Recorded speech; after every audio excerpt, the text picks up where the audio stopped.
You ever look back at your childhood and wonder how you survived it without losing your mind completely? That's me. I didn't have bruises or scars to show for it. No one ever threw punches or screamed in my face in public. But that doesn't mean it didn't leave a mark. Sometimes the things that mess you up the most are the ones nobody else can see. My parents, well, they never liked me. Not really. It was the slow, quiet kind of disdain. The kind that seeps into everything, your birthday parties, your report cards, even the way they look at you when you ask for help. I didn't get it at the time. I just figured I was hard to love. Maybe I cried too much or asked too many questions or wasn't as impressive as I thought. You start believing it's your fault when the people who are supposed to love you make you feel like a burden.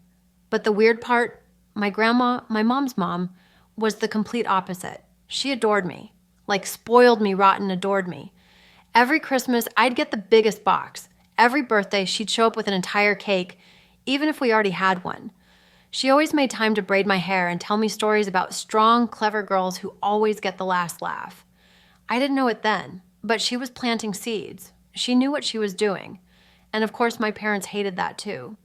They'd always mutter things when she left, like, must be nice to have her wrapped around your little finger, or, God, the way she acts like that kid walks on water. I'd hear the whispers through the walls. Sometimes I'd even catch my mom glaring at me while I played with some gift my grandma had dropped off. But I told myself I was imagining it.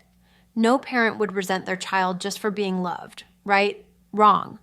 My grandma was wealthy, like quietly loaded, big house, multiple cars, money tucked away, in places I still don't fully understand. She wore cardigans and flats like the rest of the grandmas, but she had real estate in 3 cities. She just didn't flaunt it. She always said money should be quiet but powerful, like a good secret. I didn't know how much she had until I got older, but apparently my mom did. And she had always assumed it would all go to her. That was the unspoken expectation. The plan. At least in her mind. Except my grandma didn't follow the plan. I didn't find this out until much later, but somewhere along the way, maybe after watching the way my mom treated me, or maybe just because she saw something different in me, Grandma changed her will. She left everything to me. Everything. And she told my parents that, years before she died. I didn't know any of this at the time, obviously. I was just a kid trying to figure out why my mom always looked like she wanted to slap the smile off my face, why my dad acted like every word out of my mouth was an inconvenience, why I got grounded for tiny things while my cousins got away with murder. Turns out I wasn't crazy. They did resent me. I was living proof of everything my mom thought she deserved.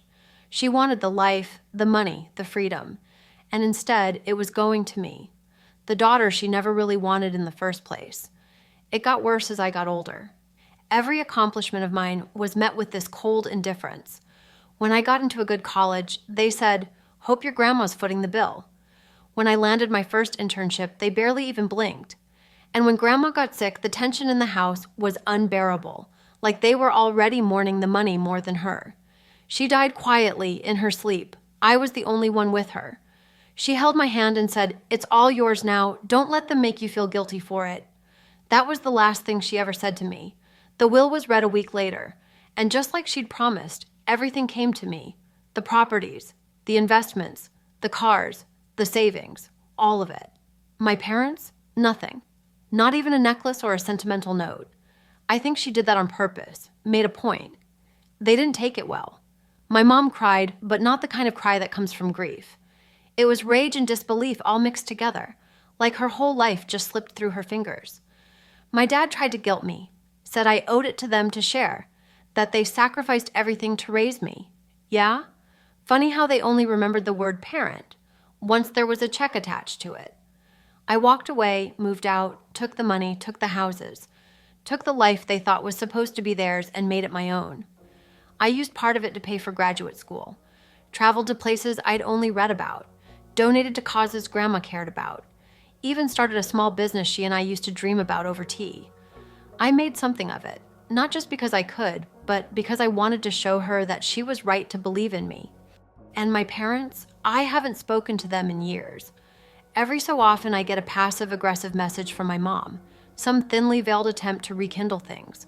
But I don't answer. I've learned that being related to someone doesn't mean you owe them pieces of your peace.